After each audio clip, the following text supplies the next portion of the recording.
Yes, sir. Back at it.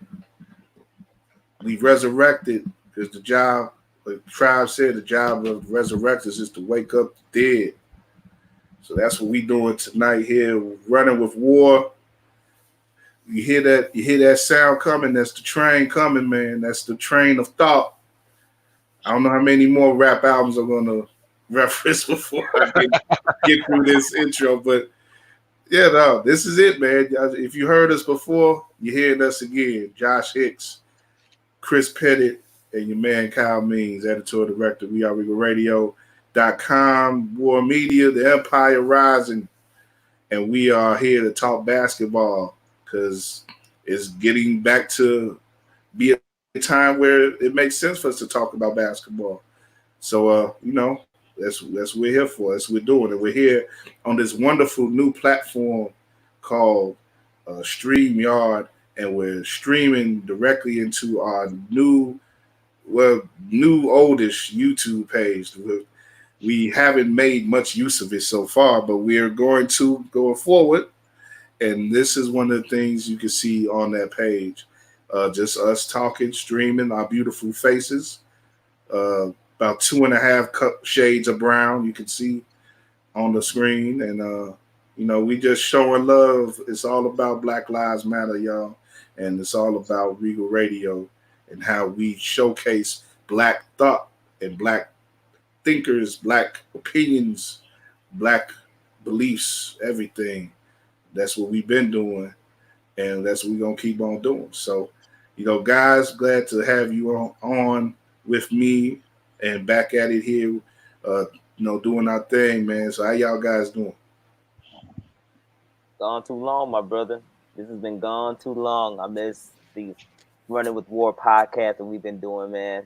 We've been doing great with the NBA season and everything, but obviously we had to go into a little bit of a hiatus with everything going on. But it feels good to bring this thing back, and especially with my man's Chris. Chris, has been a while, and all y'all looking good. Kyle in here with the super crisp haircut. That line ain't. I had to get it back on him, man. I had to get it back on him. I was looking like Captain Caveman for a minute, man. I had to get it back. This was a free haircut too, so okay. I ain't even gonna put all y'all on game. I put my brothers on the game afterwards. But all y'all, if you don't know me, you got to pay. I pimp the game out for pay, not for play. So that's all I got to say. But no, yeah, I'm glad. I needed this haircut, man. I feel good about it. So hopefully by the time I need another one, everything. You still probably would have to wear a mask when you get cut, but hey, that's just the cost of doing business right now. So, but thank you for highlighting that, Josh. But Chris, it's good to see your smiling face. And hey, y'all see me with the hat, so don't ask me about a haircut. Hey man, hey, you doing your if you gotta hide it, hide it. You gotta show it on your time. You gotta be like Bomani Jones. You can't show the hairline until you're ready to show it. Did y'all see his hairline? Exactly. No. You ain't see him reveal his hair. You better go to YouTube and it's probably all up and down his. I mean, not YouTube, Twitter. Go to Twitter.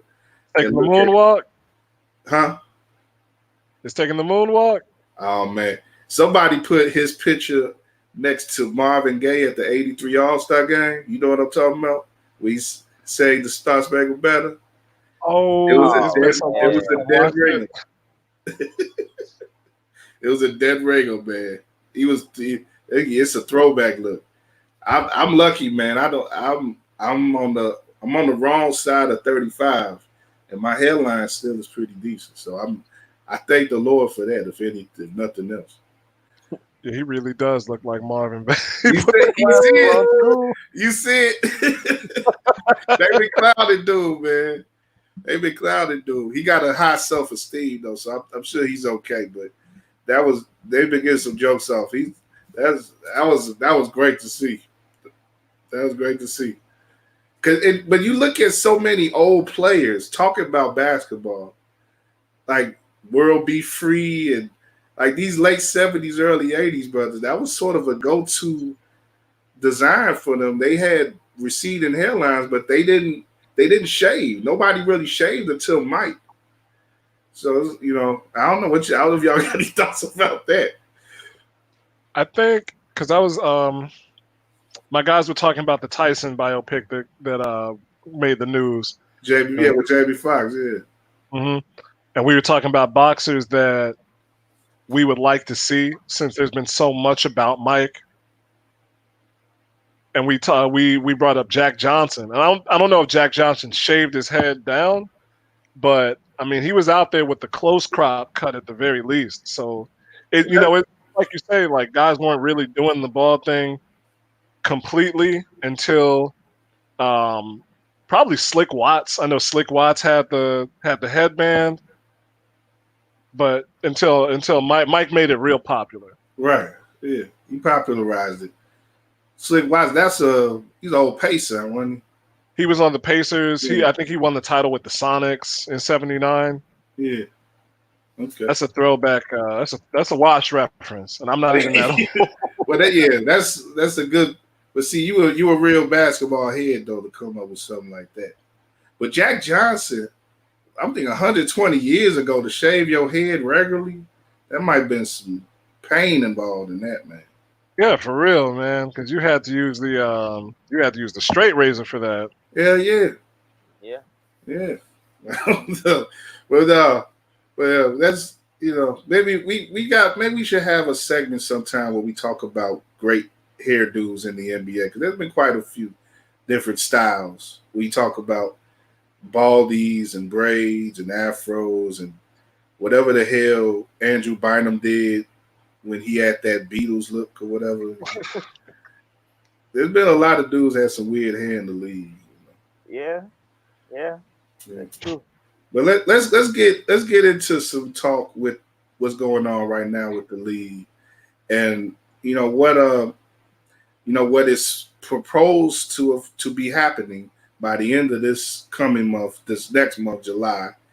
The players, the 22 teams, playoff competitors, there'll be some sort of play-in type situation where the last spots on each side will be figured out, and then they'll play out the playoffs, and they're doing it all on the campus of the wide world of sports, ESPN, Disney, of course, corporate ESPN, corporate entity of Disney and everything. So, it's all convenient, and when you look at it from the top, from the outside looking in, a lot of it looks convenient.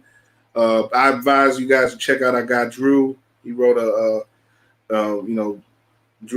pretty stringent article column on this situation.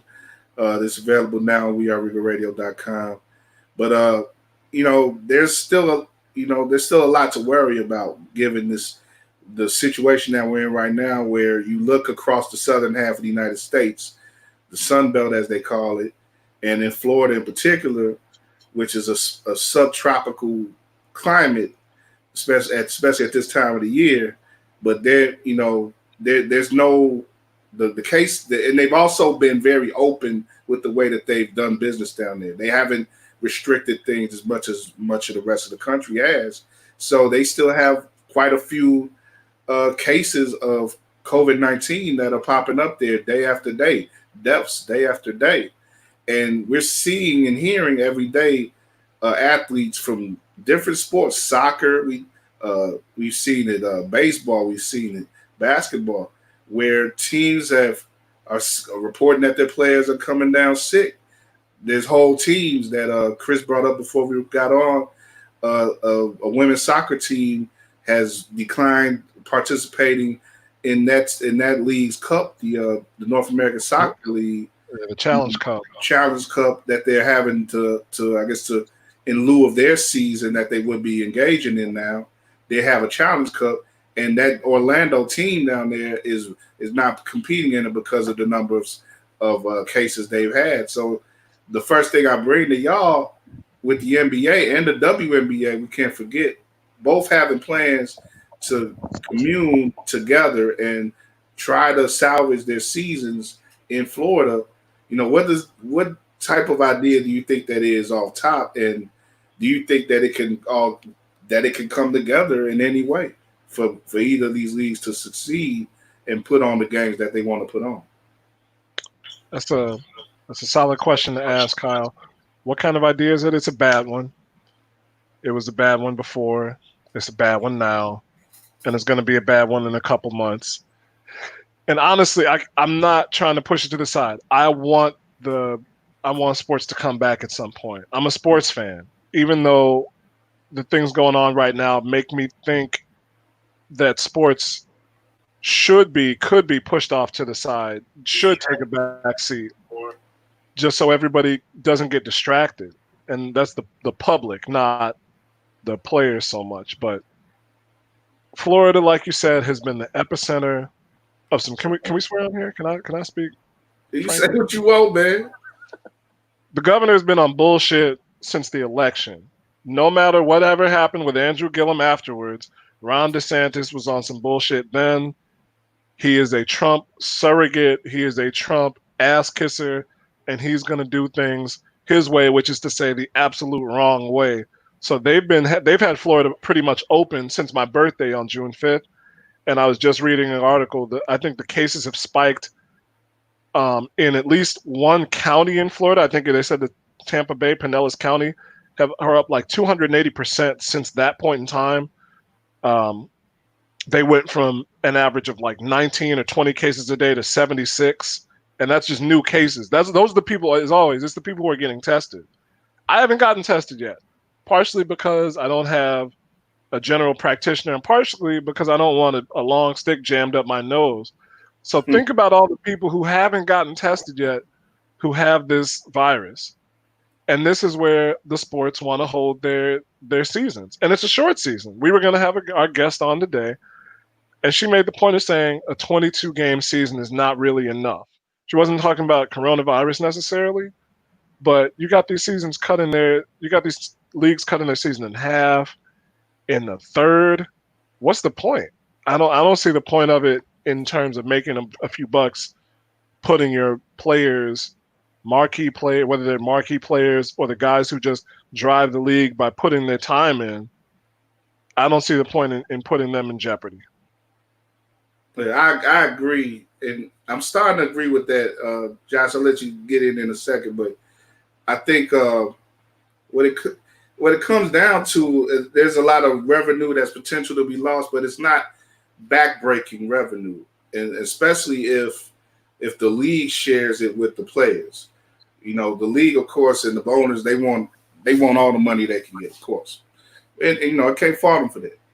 But if they take on losses as well as the players, then you're talking about a shared situation where the league can go forward in good faith.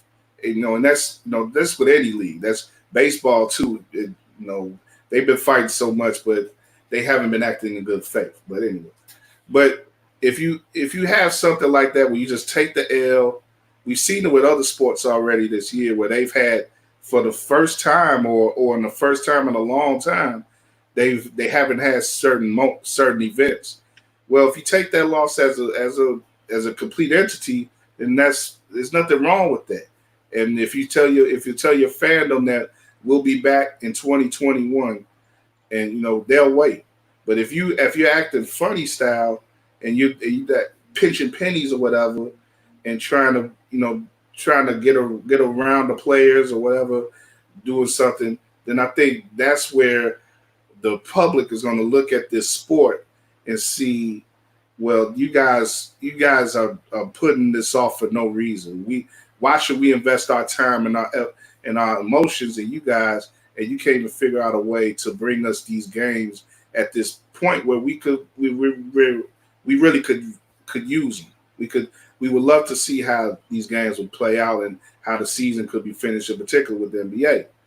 But there are bigger issues that are at hand, more universal issues. And with the players, that there's the issue in particular, and I want you to get into this, Josh, about where the role that the league should have in this situation where much of the nation is in an uproar. There's protests day after day, week after week in our major metropolitan areas. Black people in particular want certain things to come about in this nation that we feel haven't come about throughout its entire history. We're fighting for rights, human rights, and there are a lot of players in the league who are, they're sympathetic to that plight, they're sympathetic to that fight, and they want to be active in it. So you have Kyrie Irving and Dwight Howard, who most noticeably have called on players to give some thought about maybe not coming back this season because they want to possibly put their efforts into the movement instead of playing games that they feel aren't necessary to play. So, Josh, your thoughts? What are your thoughts about that discussion that's being had and that dichotomy, that that tug of war, essentially emotionally, that these players may have right now between wanting to represent, be on the front lines, but also wanting to take care of their industry, of their game, the NBA, and not wanting to lose out, of course, on money that's on the table? There's a price to being black in America, and especially as black men in America. And if you are an athlete with a huge platform, you have tripled your responsibility of handling the role of being a successful black man in America. Because when you have average, you consider average or normal people like us that look up to certain athletes because of the platforms that they have, we expect them to speak for us while we also speak for ourselves. Our voices are magnified when athletes take on that extra activism role and expand it to a level to where the people that have to hear us, they're forced to hear us because now their top products or their top people that society loves has to listen to what those athletes have to say. That's what makes the role of an athlete so unique. That being said, as an athlete, I think it's important that you not just utilize the platform that you have to speak out for others, especially the ones that are socially disadvantaged, but at the same time, maintain your platform so that way you don't deviate from what you originally was founded on. I mean, if you were an athlete, or for some people, if they weren't athletes, they may not have the same power and the voice to speak for others, unless they were athletes. So I think you have to find a way to combine both. Play your game, play your sport, because that's what helps you create the brand that you are. But then utilize the brand to promote the disadvantages and the social injustices that's going on within America. You have the best of both worlds, and you should not leave one of them to cater to another. You should be able to utilize both. We've been doing that in history for years. Plenty of people have had certain jobs that you operate on the job, but if you have a chance to utilize your platform within that job, you promote your beliefs. It's happened in the civil rights movement. It's happened within sports. Even going back to the summit when you had Bill Russell and Jim Brown and Kareem, Abdul-Jabbar, those and all those athletes that actually were still playing sports at the time, but utilized their platforms in society to protest. Like you mentioned, Muhammad Ali. I think that's what actually helped them move the movements as within the ways that they did, because they utilized their platforms, especially from an athletic perspective, where they know they can gain the biggest audience as possible because they're revered as such high people in power to utilize that for change. And this is a prime example for athletes to utilize that, especially since at this point, like you said, the world is on pause. The pandemic has hit, and unfortunately, within our economic system, there's unemployment. Not a lot of people are working, and you can't do much. You can't go outside of your quarantine bubble often. All you can do is sit there, for the most part, and pay attention to something that gets you interaction, which in this point is technology, which is TV, which is the different things that we pay attention to, social media. We pay attention to that, have to pay attention to that a lot more than we normally would because of this unfortunate circumstances. So utilize that platform. It makes sense to not only it makes sense to utilize both. If you can't utilize both, then that's a personal decision you would have to make as far as which route you should go. Just like any decision. But we also have to keep in mind as well, just because you are an athlete does not make you an activist. Like being an activist and an athlete are two separate entities that only really good people can combine to make one and be comfortable in combining those entities to make one big entity. And not every athlete can do that. Can Kyrie be that person? Can Dwight Howard be that person? Yeah, we think they can, but maybe they can't. And they kind of been outspoken about the fact that they can't because they rather focus on social injustice than basketball right now. You have WNBA players that are doing that that are doing it and have done it. Maya Moore's doing it. You have Natasha Cloud from the Mystics that just recently said, "I'm going to sit out my season to promote and do what I can within the community with these social injustices." Some people may not feel comfortable in combining both roles, whatever the circumstances may be. So we have to also keep that in mind. Even though I believe that they can, not everyone is not always fit to take on that huge responsibility like that. Yeah, Kyle, I want to rejoin just on a couple things Josh said, and I think he's right in a lot of the senses. Some people just can't. Even as humans who can do so much, some people don't have the capacity to split their focus or focus on those two things at once. You've seen it with LeBron. LeBron has taken on that challenge very gamely. He has probably the most power over his profile and brand that we've seen of any athlete since Jordan, and he's used it in a way for constructive social criticism and advancement in a way that few athletes do that we can think of, at least that come to mind in this country. But I think the one pointed thing about the summit that you mentioned when Jim Brown and Kareem and Ali got together is that they said that they wanted athletes to sit out. That was the thing in the OJ documentary. They wanted athletes to sit out the Olympics, specifically because it was 1968, and unrest was happening all over the country after the death of Martin Luther King and Robert F. Kennedy. right. So it was specific that they wanted, I think, to make that statement by saying we're not going to play sports. Sports doesn't have a place right now, and I think, and I can't say. I would have to go back and read, but they wanted to make it plain that they felt speaking on these issues and basically striking was more important than playing, and kind of using that platform because they knew, I think if you look at it, they knew people are going to focus on them, especially that was back then. Those were top tier athletes and icons and entertainment figures back then when the entertainment complex was not nearly what it is now. Now, even when it's not in season, we still are wondering what LeBron is doing, what Kyrie's doing, what Kevin Durant is doing. Fans of celebrities in general, yeah. Exactly. We want to know what they're doing. We want to see what they're doing inside their lives off the field, off the court. So, with the CBA aside, honestly, especially in the NBA, if you look at it, players have so much power. The owners aren't powerless, but players have so much power and have historically had so much power in that league in the context of its lifespan, which is only about 60, 70, almost 80 years now that the NBA has been active in its current as a league, as a professional organization. They could ostensibly, to a man, get up and say, we are in an unprecedented time in terms of health with this pandemic.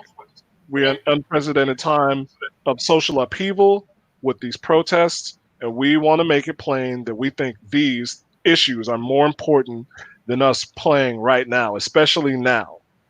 And I think if they walked out, the owners they would have some recourse, but what are they going to do? Nobody comes to the game to see the owners except for maybe Mark Cuban and Steve Ballmer. They come to see the players. So if fans would have to be driven to a point to say, well, if they're not coming back, then either we're not watching any more basketball or we're with these guys. But there's a couple of things, and I feel a lot what you say there. There's a couple things, and I'll start with the what can be done. What can the owners do? The owners can actually throw out the current CBA if the players as uniformly didn't come back, and that would mean that you would have a renegotiation that would be on the table, a lockout, a likely lockout from the owners going into 2021, and that would be something that could really damage the sport. And with that said, I think at this point in history, and especially considering the NBA already, the culture that most NBA people have about the people who call themselves hoop heads or whatever, NBA fans, professional basketball fans in particular, because you got people who prefer college football to college basketball to pro basketball, and they're kind of iffy. But pro basketball fans in general, I think, lean towards more of a progressive, liberal idea for the masses, the most part. But so I think they would back the players, and if they got into it with the owners in this way. But at the same time, that support, I don't know how much that would mean to negotiations like that. The players would still be, I think, at a disadvantage because, again, like I said earlier, the players, if they didn't play, if they chose not to play this year, it would sort of be them not acting in good faith in the way that the owners would want. So there would be an argument for that would sort of stain the players. But going back to what you said with the Alley Summit, I have to correct you, unfortunately, because the Alley Summit actually occurred in '67.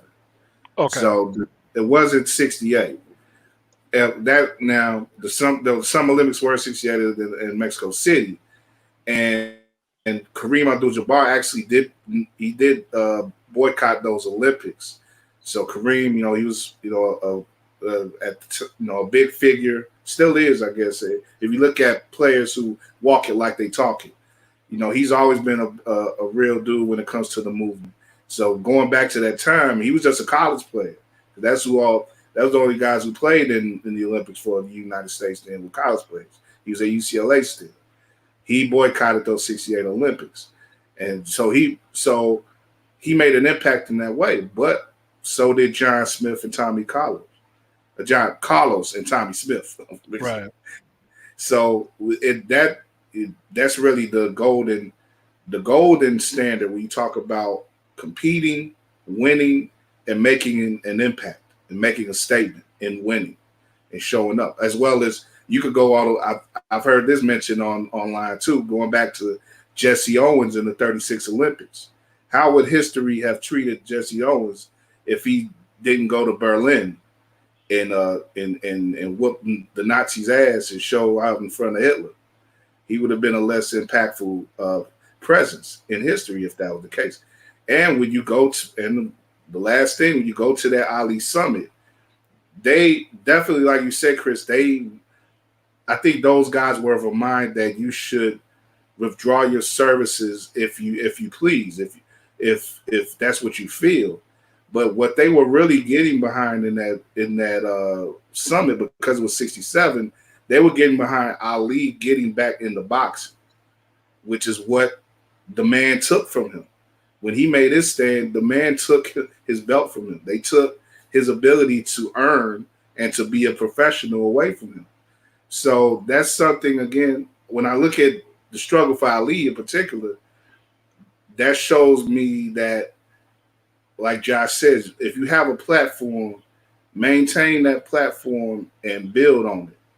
Don't let nobody take it from you. Because Ali could have just sat back and been like, I'm this is what the man did to me. I'm just gonna take it and take my ball and run and just be a protester. But nah, he was a protester and he was fighting for his right to be the world champion and to be a professional boxer as well.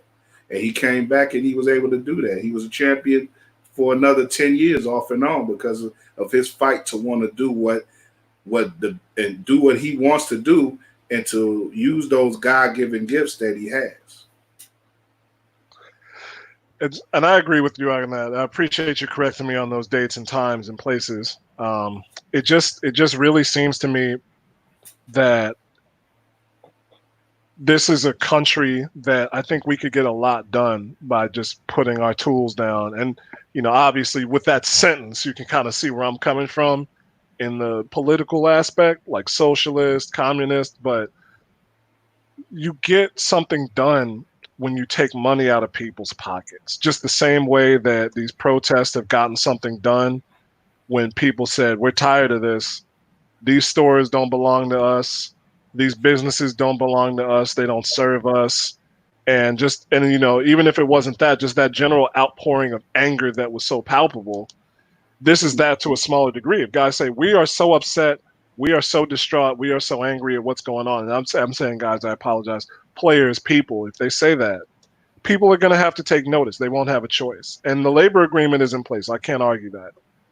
But I don't see how the owners would be able to come back and say, we're going to stiff you on everything we possibly can. How would they be able to field a league? How would they be able to hold a professional organization if they do that? We know that that most of them want to. Most of them want to keep the money in their pockets. But if they're crying poor now, how would it feel to be able to not have their employees making them more money? I just think there's something there, and I really wish that people who have more of an ability to do it would do it. Like we talk about Maya Moore. Maya Moore walked away from a healthy check, but that's in the context of the WNBA.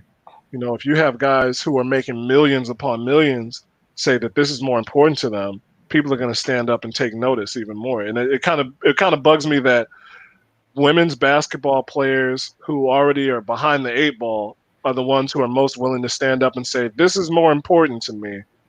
And that's not to dismiss Kyrie and Dwight and the other players, but I feel like you see more of them who are standing up and saying, we can't do this, than you're seeing from the men's side.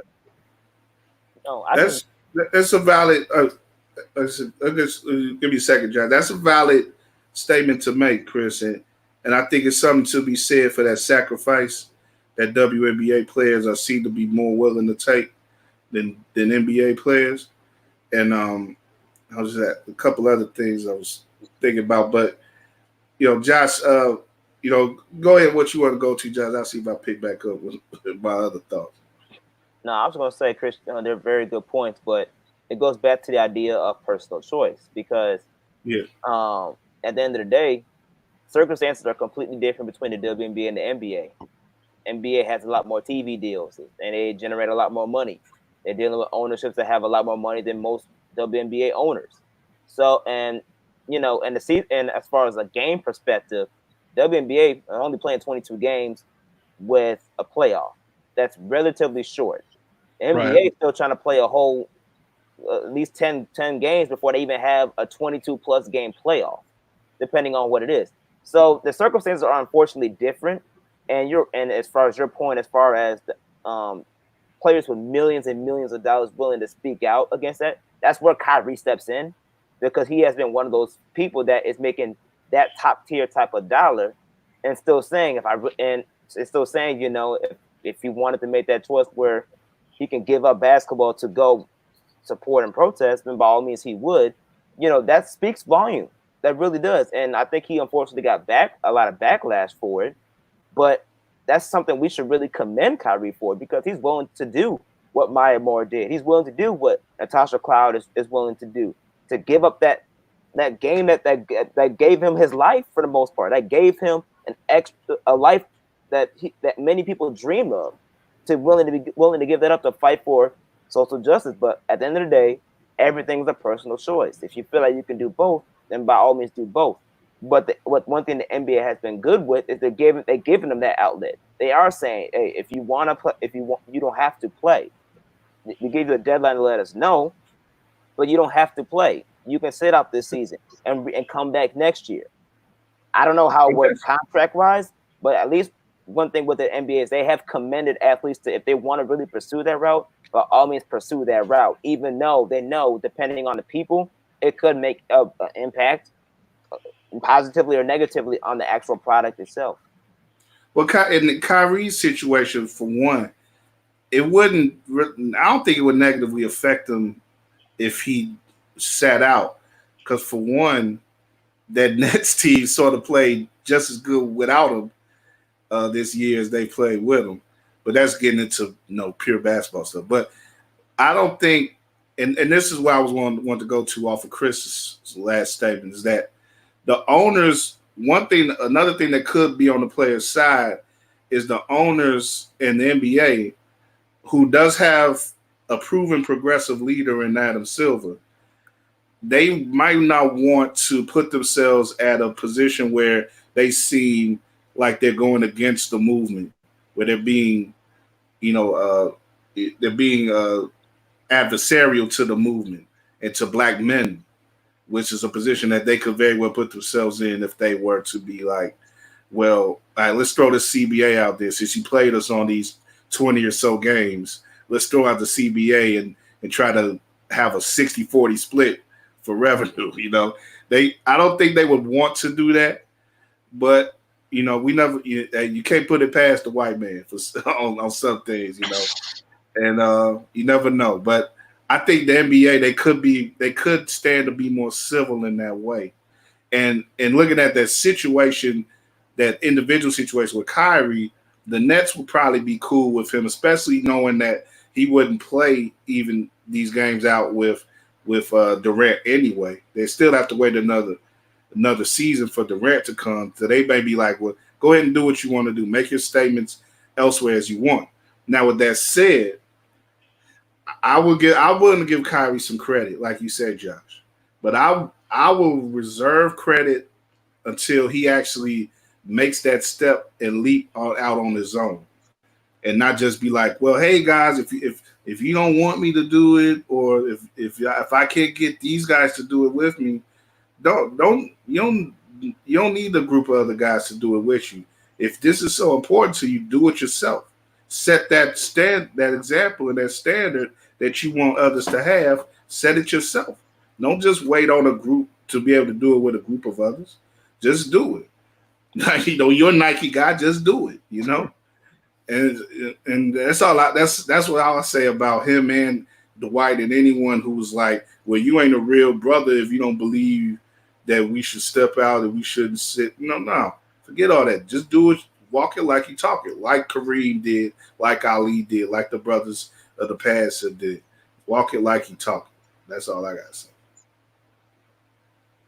No, that's just you hit the nail on the coffin. At this point, I think we're getting tired of just speaking about these issues. Like we've been speaking issues ever since slavery hit. Like this is what we've been speaking about for years. It's about action now, and it's about utilizing those platforms to create that action.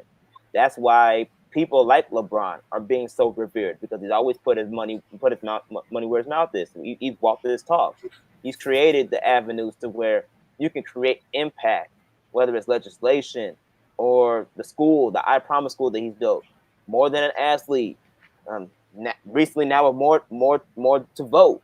The new voting platform that he's putting together. Like he's actually put his money where his mouth is. He's walked his talk, and that's what gives LeBron the credibility that he is. Besides the power that he already gets from his branding and his willingness to speak out as an activist on social justice issues, especially outside of the NBA or even outside of professional sports. So, like you said, if Kyrie wants to join that, he definitely can. And honestly, that's what we want at this point. That's what we want to see. We want action, because I love protesting. I'm all about protesting, but protesting is supposed to lead up to something. What's your plan? And if you don't have a plan of action, you're not going to get much movement. So I just think at this point we need action plan. We need plans of action. And if Kyrie is the one that started that conversation to a point where maybe legislation can be put in place, or at least finding a way to where he can be involved to help put that plan of action into actual fruition, hey, all props to him. We don't know those inside outs that other people may have, but at this point, it's about action. And once we see, like you said, Kyle, once we see that action, that's when we'll actually see the belief that, okay, this person is really going to do the justice, or fighting for that justice that we've been continuing to fight for all these years. And let it be known, and I think I can speak for you guys with this as well. We support the brothers no matter what. If No they doubt. wanted to shut the game down, if they felt that this was the time to do that, then I would support them on that too. But they got to be mindful of that. And it doesn't help the movement if 300 more black men become broke by the end of the year because they can't play ball no more. Right. So just be mindful of every angle here. And like I said, if individuals want to do this, whether they all stars or they role players at the back of the bench, go out and do what you feel you need to do. And I think before we go out, I want to give some more props to the WNBA. And Chris, you could take a run on this if you want, but I want to talk about what has it been, why in particular has the WNBA taken the lead with protesting and making public statements and making public sacrifices, like you said, with these players who have been willing to step away from the money. We know it's not NBA money. WNBA money is a different beast. It's a much smaller beast. But they've been willing to make these steps and to play this role, much like we see in the real world, where women sometimes make sacrifices that we men don't even make in order to make everything better for all of us. And I think I want to give props to that for one. But if you guys just want to go into why you think the WNBA has taken that role and has taken that lead, and what is it about those players in that league that has allowed them to be at the vanguard, as No Name said, of social justice in sports. It's hard for me to speak for women when I'm not a woman and I haven't had the same experiences, but I think you kind of alluded to it with No Name, and not to get too into the simmering beef, whatever, between her and J. Cole, but No Name was so angry because of, I think, just her background. Women and black women have been dealing with prejudice and being looked down upon and being set to the side, basically from the day that they step out of the hospital, or they're carried out, depending on how they come into this world. And I think it's the same for anybody, right? Like us as black men, we're behind the 8 ball, but black women are further behind the 8 ball. Women of color are further behind the 8 ball. So we have, for the most part, that mentality of one, good defense, being able to defend ourselves, stand up for ourselves, and offense, like being able to step out and say, hey, this is what we deserve. And I think when you see that come up now, I think that has just been part of the DNA for women, part of their experience for so long, that they're less unwilling to walk away from what they do, what they want to do, which is be a professional athlete.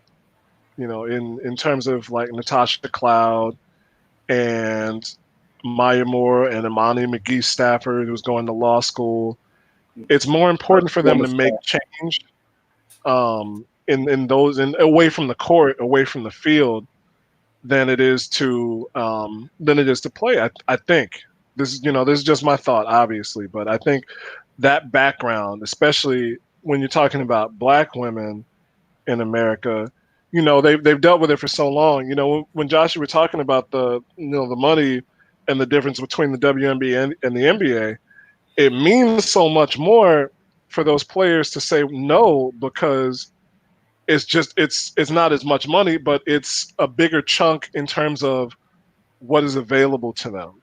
Like, they don't have the endorsements on the side that those guys do. I think somebody just came in the league, and that was the first Converse. I think it was Natasha Cloud who got the first Converse contract for a women's athlete. Mm-hmm. So there's more. Even though it's less in amount, it's a higher percentage that they're walking away from, and it's less because they don't have the established presence that the NBA has that other leagues have by virtue of not being around as much and by virtue of just the sexism that's inherent in the world. So it's hard. We keep putting Maya Moore's name up. We got to back up for a second. Maya Moore is a name that we talk about now for having stepped away. It's not even because of this. Maya Moore walked away a couple years ago because her faith said we need to get innocent people out of jail. That's so much bigger than anything we're talking about even now that you got to put her on a level above in my estimation, because that is not only is that leaving what you were famous for, and she was about to get breaded up. Maya Moore, remember, was in that commercial. She was in one of the Uncle Drew ads with her and Kyrie and Nate Robinson. Maya Moore was a well-known name in sports. She was moving outside of the WNBA, and she gave up all of that to overturn wrongful convictions. So that's outside of the scope of my thinking, nearly. And it wasn't as trending then. Like you Right. said, Yeah. when she did It was such a scissors, surprise when she did it. it just came out of nowhere. It wasn't like everybody was in this mode of like, we gotta change society at that point. But like you say, she deserves all the credit in the world for what she's doing and what she's done and what she's continued to do. So as I think women just I think they just are more willing to put themselves out there. And I don't know. That's to just put my others thought. before themselves. Right. It's like, They're used to putting others before themselves, but and to their detriment even at times. But I also think they're more willing to put themselves on the line. Like Sure. Players who are going out there every day from all around the world are getting the same shit comments about, who cares about what you're doing? Who cares about this sport? And even now, people are like, what is it? I saw something that was like the WNBA might not play, or this player stepping away, and cats are posting Stephen A. yawning gifs and stuff like that. And the importance is lost on a lot of people. But there's more people who are catching on. Like, we're talking about it. Other people who talk sports are talking about it. People who don't talk sports professionally are talking about it. And I think that's just my estimation, right? I came up with a single mom, and I know she did the world for me just to get where I am. And that wasn't easy for her. Um, she came up through that era of protests and segregation when she was young. So I just think it's something that women have had to deal with for generations, and so they're more willing to step out front and say, "Hey, we know what's right here, and we're gonna do what we feel." Man, well said, man. Well, shout out your, we talk about WNBA. We're willing to defer to Chris in a lot of ways. He's covered the league for a while. He's done some great stuff for us on Chicago Sky and the WNBA. And you also have your podcast. Shout out your podcast real quick that you do. I'm trying to bring back What's Good Radio soon. Got to get past the darkness, the grayness within me to get that back on. But I'm trying to get What's Good Radio back out there. But shout out James K. and myself doing the Skyhook. We just talked to Matt Ellentuck, formerly of SB Nation. That was a great podcast. We'll be recording tomorrow, so that'll be up soon. So follow us. If the season does start, then we'll be covering it, and we'll be covering the Chicago Sky. So check it out, the Skyhook at the Skyhookin on Twitter. Yeah, we should get your guy on too for a segment in the future, especially if they get their season going, the WNBA. So we may do some crossover with the Skyhook and Runnin With WARR. But yeah, we gonna wrap up come at this particular segment. There'll be more on our full episode of Runnin With WARR coming up. But those stuff like this you'll be able to see. You can see it on YouTube, and we'll do it. We're gonna do a lot more of this type of stuff going forward, where you'll see us and hear us. But before we go out, Josh, you got some more stuff you want to say? Whatever you want to get off your head. No, for the most part, Chris said all the right things as far as his viewpoint with the WNBA. I just think as black men, it's our duty to support black women. and especially during situations like this. And we haven't always been that way, but for people that like us that have the platform to promote women's sports, to promote women activism and things of that sort, I think it's our duty to promote them and support them in any way we can, especially in times like this. So most definitely, I support the WNBA, I support WNBA athletes, I support WNBA social activism, all of that, especially from the minority perspective. We just got to keep doing what we're doing because whether people believe it or not, Black women are our biggest supporters. They support almost everything that we do, and it's our duty to make sure to look out for Black women, to protect Black women, and support their dreams as well in all That's right. aspects. So at the end of the day, we support the WNBA. We support its players and their activists. Their activism in the way they want to protest and display their beliefs. So most definitely. Yeah, that's right. And good note to go out on for this particular segment. But we'll be back soon. Like I said, both on YouTube and other social platforms. You can follow We Are Regal Radio, SoundCloud. You know, it's old stuff on there now. But War on Anchor, our podcast, our current podcast platform. You can hear us on. That's the best way to get at all of our links. That and weareregalradio.com. Same stuff as always. Podcast links, fresh writing from gentlemen like you see with me here, Chris and Josh, as well as others. And yeah, we just gonna keep doing it, man, until we can't do it no more, man. Until we sell out. You know, you gotta get a high price for me, man, to get me to sell out. But I ain't saying it's impossible.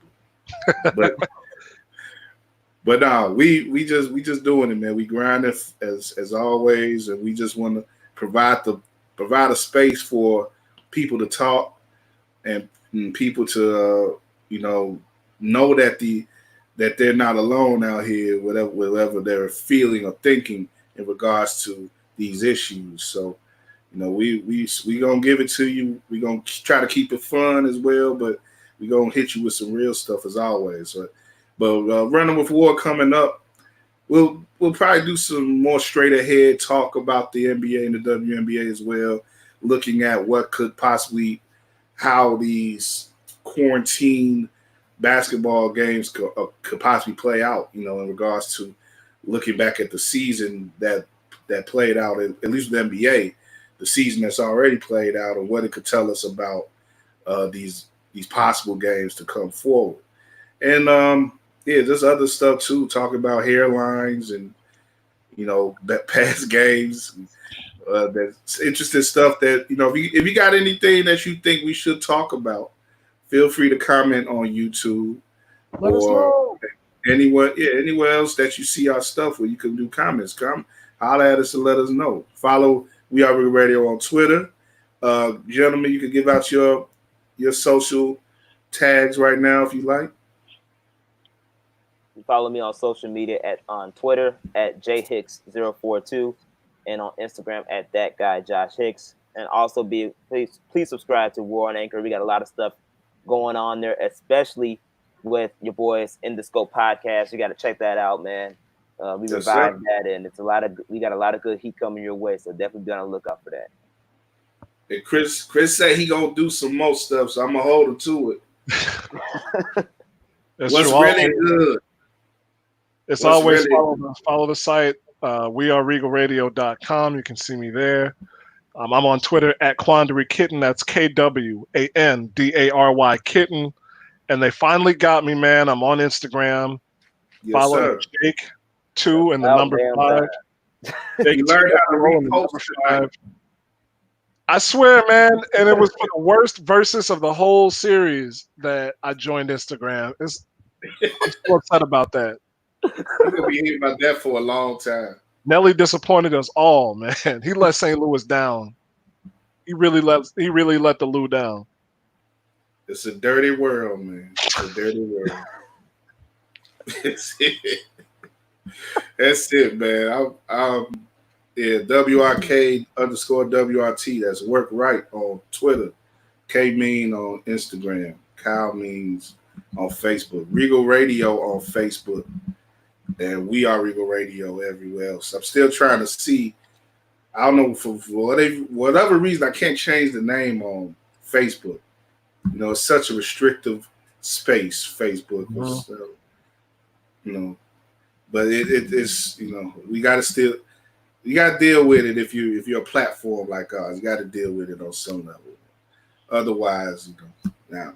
But anyway, we'll leave it at that, y'all. Thanks for your support. Thanks for streaming. Thanks for listening.